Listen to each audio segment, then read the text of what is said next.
Hello and welcome to my YouTube channel, Julia McNeil Crafts. So today it's still National Storytelling Week and I'm continuing with my theme of making things that are inspired by stories that I love. So this one, as you may have guessed, is Pride and Prejudice. I can't tell you how much I love this book. Yes, this one, I have many versions of this book. This one is my pristine one. That I don't read because I have to keep it beautiful, and I have one that I thumb through and read all the time. I also bought a second one of that with the intention of journaling with it, and just see, as you can see, I never really kind of got on with it. And as you can see, I have used the subject of Pride and Prejudice before. This was in a Smash book journal which I completed in 2012, and I can see my colouring's come along. Long way since then. So yes, Pride and Prejudice is something that I love the story. I have watched this particular adaptation of it a gazillion times. And so when it came to books that inspired, it was definitely what I had to do. So what I have done, for the first time ever, I have made a little junk journal. I can't believe it. It's something I've always wanted to do, but been a little bit afraid of the whole stitching thing. But I bought this little gadget from the Art Memory Keepers, which I'll maybe do a review on some other time. So I've made, it's very basic, it's only got one signature and it's far from finished, but I've made this up with pages from this one here that I bought specifically for journaling with. Now, I'm not going to be able to finish that in this, but what I thought I would do was make a start on it. It's Mr. Darcy, Elizabeth Bennet. Okay, what I thought I'd do was make a tag here. So I have cut up a piece of paper here. I've also been using up the ends of paper. I've got paper packs that I'm trying to use up, and I've got some of them that only have a few sheets in them, and they kind of went so well with this. And I chose this paper as well because to me it reminded me of the cameo that you quite often see for Jane Austen books. So I thought I'd make a little tag to go in that front pocket. And I have this piece of paper here, and I've also got some bits and bobs that I've been using throughout the journal, and then these stamps from Indigo Blue. So this is Mr. Darcy set. I believe that's meant to be Jane, because this is Elizabeth Bennet here, and I'm fortunate that I got a tiny version of Elizabeth Bennet too on a craft stamping magazine. So I've kept that in with her. So I have the two versions of that. So that's what I was going to play with today. I don't exactly know what I'm going to do, but just something with a little Pride and Prejudice theme. So let's see how we get on. I've got some, these are the kind of scraps left over from the journal that I've been making so far. So I think I'll probably just have a play with that and see how I get on.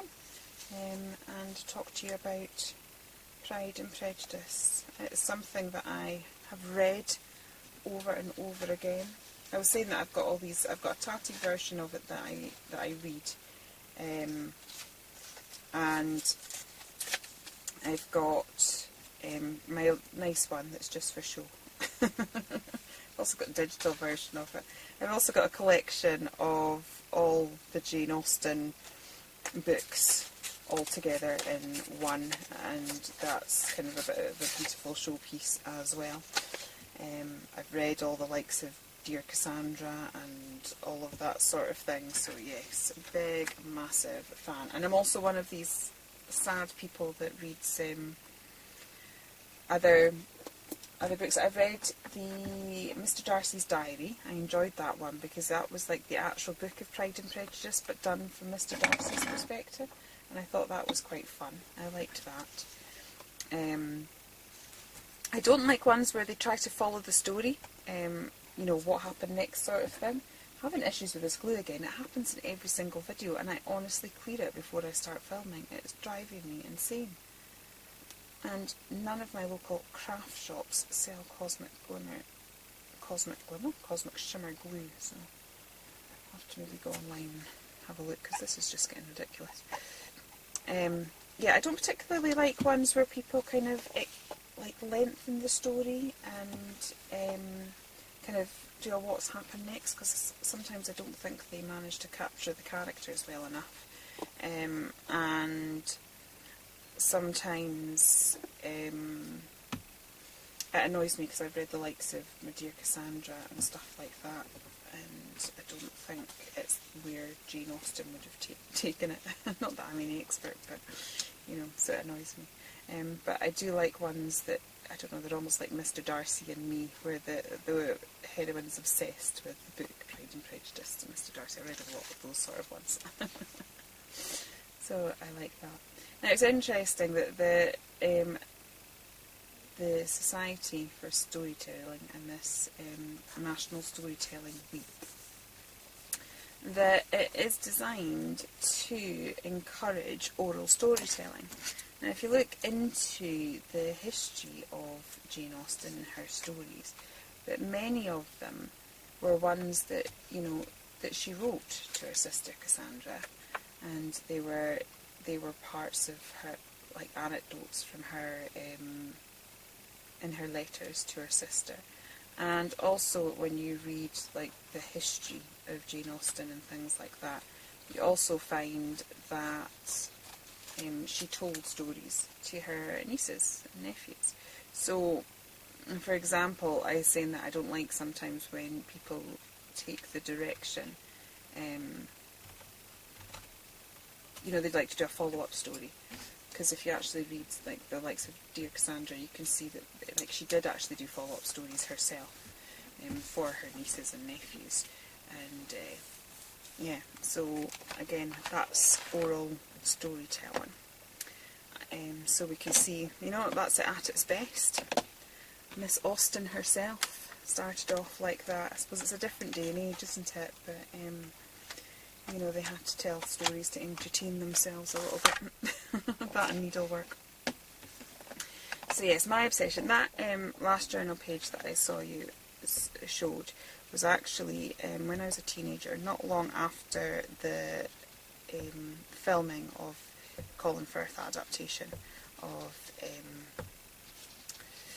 Pride and Prejudice. I went to visit Lyme Park with my grandparents, which is where they filmed Pemberley. And it was amazing. I loved it. I did the walk that you know, that Mr. Darcy when he went into the pond. I know that bit's not in the book, but I do forgive them that part. I do forgive them their artistic license with that particular scene, because it was a good one. Yeah, so I went to do it, and it was quite funny because, like, seriously, well, I was quite unwell during my teenage years, to be honest, and I was pretty much housebound. And because of that, I did watch quite a lot of telly. Not like daytime telly, but I did get lost in these worlds. And one of the other makes that I'll be doing for this week was another series that I watched all the time. So I did watch Pride and Prejudice a lot. So that was Tattered Rose, and I've just inked the edges with that. And then I'm thinking I might put Miss Bennet herself over this, and we'll see how we get on. Yeah, so I have watched it over and over again. I could probably still now, if I wanted to, start reciting the film word for word. But it was quite, when I went to Lyme Park, as I said, it was just after this particular filming of it, and so they actually had an exhibition with the various clothes that they'd used in the film. But they didn't have a tour guide or anything. So we were just kind of left to look round it, and I practically became the tour guide. It was so funny because there was these people looking at the jewellery in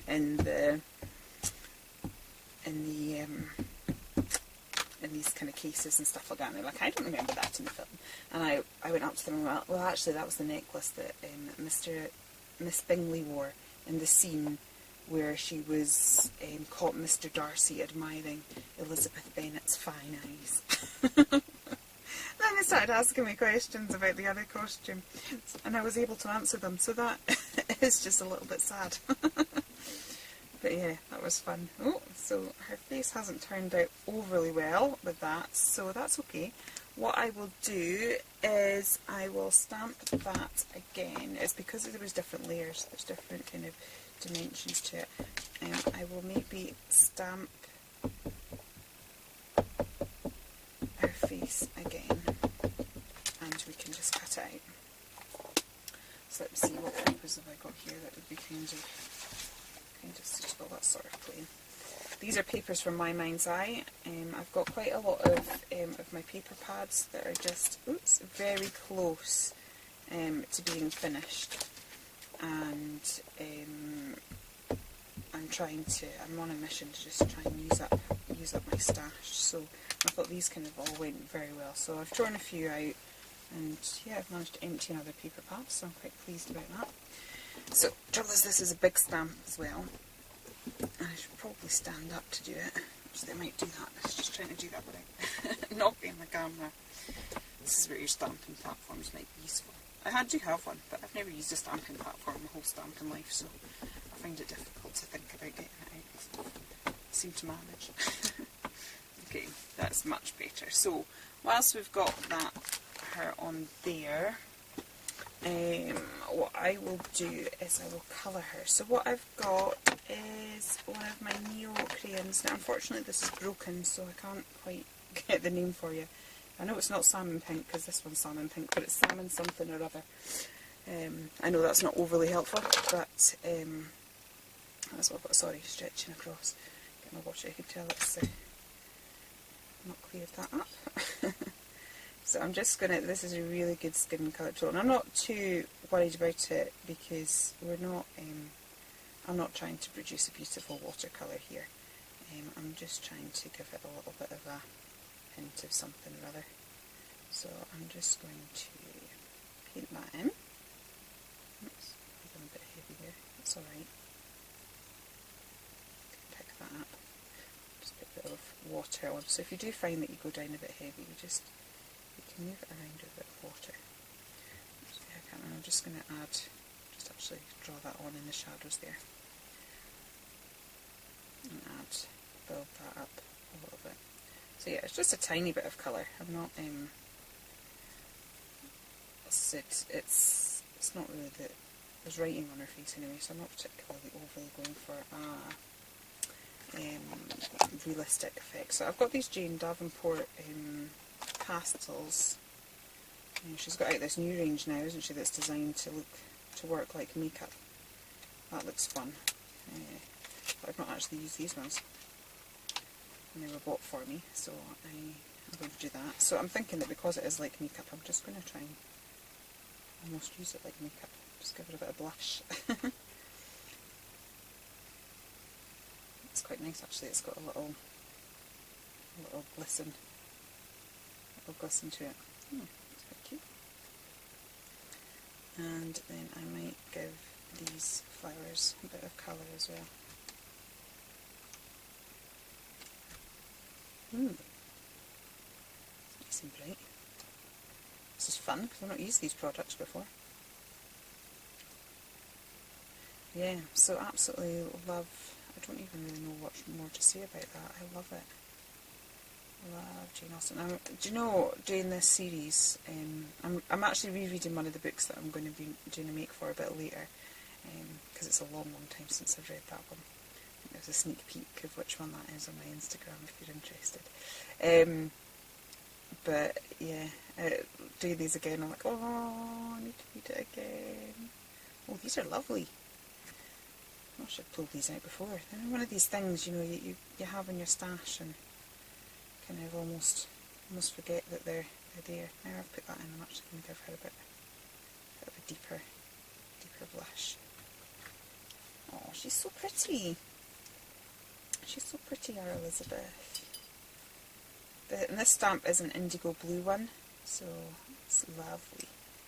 It's just very vintage, and it kind of goes with the style. I do have other kind of collections. Polka Doodles has got one that's very Jane Austen-y. I think it's Rosebud collection. I do love that as well, but for this particular occasion I was going for a more vintage look, just because the feel of my my journal that I'm making seems to be more like that rather than cutesy. I'm just going to pop a bit on her lips as well and tidy that up with Okay, so what I will do now is I will fussy cut her out. Maybe do that off camera so the video's not too long, and then we'll pop her back on page and see what we're going to do next. Okay, so I think I'm almost done. I've cut her out and glued her on, and then I've stamped up the Pride and Prejudice sentiment, which I think I'm just going to... I've been toying with putting it up there so that you could see it from the top of the pocket, but I just think aesthetically it looks a little bit better down there, so I'm going to go with that. And that is my little journaling card done. With the Pride and Prejudice theme. So I'm sure you'll end up seeing more Pride and Prejudice makes from me, because I will now need to fill this journal, but she will go in here. Okay, so thank you very much for staying with me here, and I hope you've enjoyed this, and I will be back with yet another make inspired by a book that I love. So take care. If you are enjoying this, please do consider liking and subscribing. Please do visit all the other girls that are taking part in the collaboration. Their work is amazing, and I must also, while I'm here, give a shout out to Joey DeVee, because her journals are lovely and she is the one that's inspired me to have a go. So until next time, we'll see you again soon. Take care then. Bye.